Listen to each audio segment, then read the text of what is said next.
തൃശ്ശൂരിൽ ഇത്രയും വലിയൊരു തോൽവി കെ മുരളീധരൻ പ്രതീക്ഷിച്ചിട്ടുണ്ടാകില്ല. അതുകൊണ്ട് തന്നെയാകണം ഇനി തെരഞ്ഞെടുപ്പിനില്ല എന്നുള്ള പ്രഖ്യാപനം. പൊതു തെരഞ്ഞെടുപ്പിൽ നിന്നും ഒരു ഇടവേള എടുക്കുകയാണെന്ന് കൂടി കെ മുരളീധരൻ പറഞ്ഞു വെക്കുന്നു.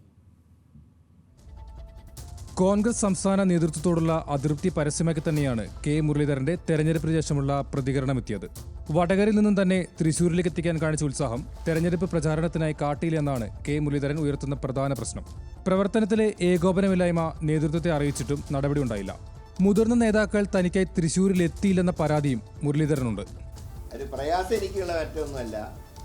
ഇവിടെ LDF ജയിച്ചിരുന്നെങ്കിൽ എനിക്ക് ദുഃഖം ഉണ്ടാവില്ല. നേമത്തെ കഷ്ടപ്പെട്ടിട്ടാണ് BJPയുടെ അക്കൗണ്ട് പൂട്ടിച്ചത്. ആ സ്ഥാനത്ത് ഇവിടെ ഞാൻ മത്സരിച്ചിട്ട് പോലും അക്കൗണ്ട് തുറന്നു എന്നുള്ള ഒരു പ്രയാസം എനിക്ക്.